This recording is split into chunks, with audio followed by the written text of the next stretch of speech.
Can you believe that this camp meeting is almost history? We've been talking about history each night as we've gone on, and it was fun today because I was able to talk to someone who pastored in LaGrange in Pine Mountain Valley and actually knew one of those very first people that got baptized in LaGrange.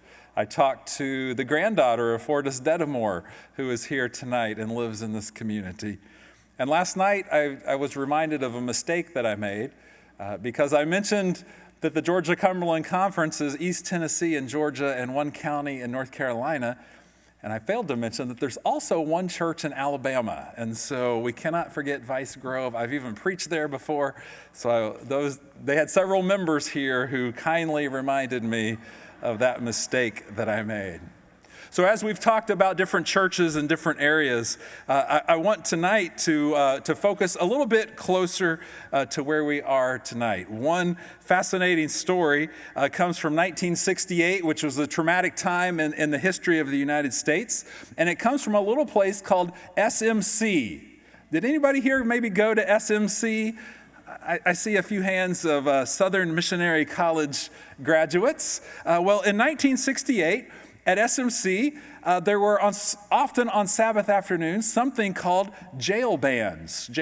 Now that could sound a little bad, but what that was groups of students who gathered together on Sabbath and then went to the prisons in order to share their faith, to go and talk to the prisoners. And this was led out and begun by a student named Lonnie Melton.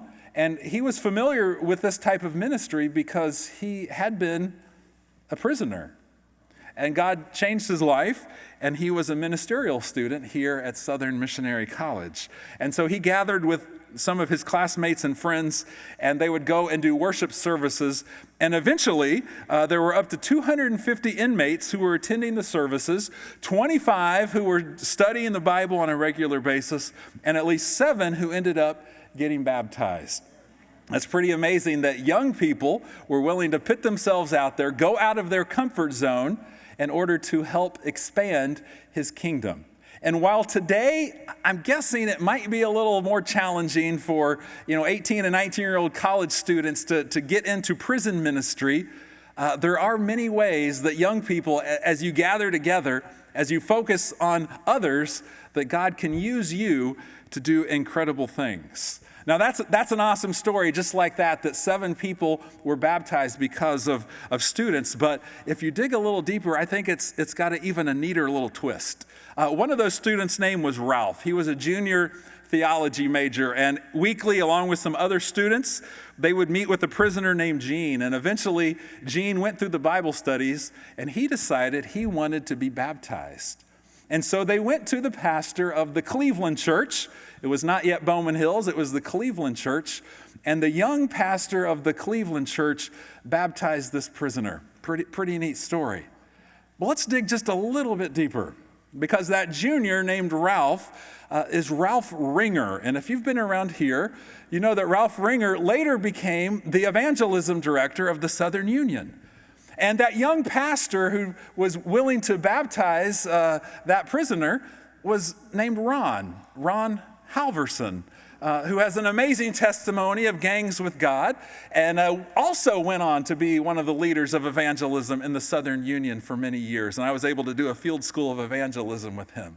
And so that's just an amazing twist that some young people, whether it's a young student or a young pastor, were able to be used by God to help expand God's kingdom, and God honored that and continued to work with them.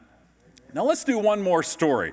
From right here, about 20 miles from here, we're not going to go to Cleveland, we're going to go the other direction to downtown Chattanooga. And we're going to fast forward in time a little bit to February of 1995.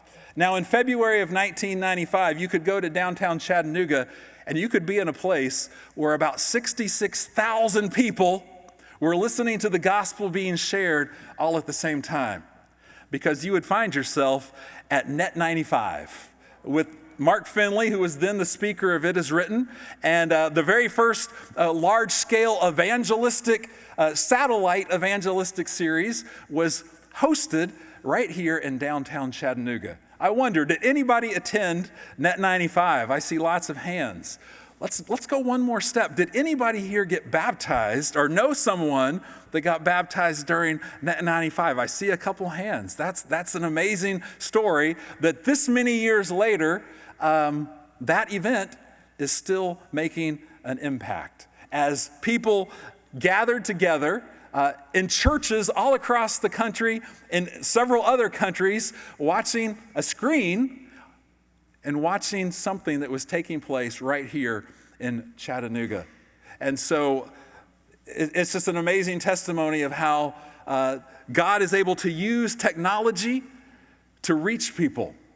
But it also means, even more important than that, is God requires us. He requires a personal touch, as we've been learning here. We need students and church members and family members. We need people sharing what you know about God and his love.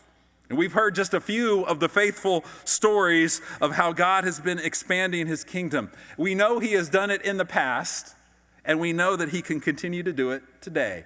And that's why we're here. And we trust that God will continue to use us. And so I wonder, are you willing to be used by God? Thank you.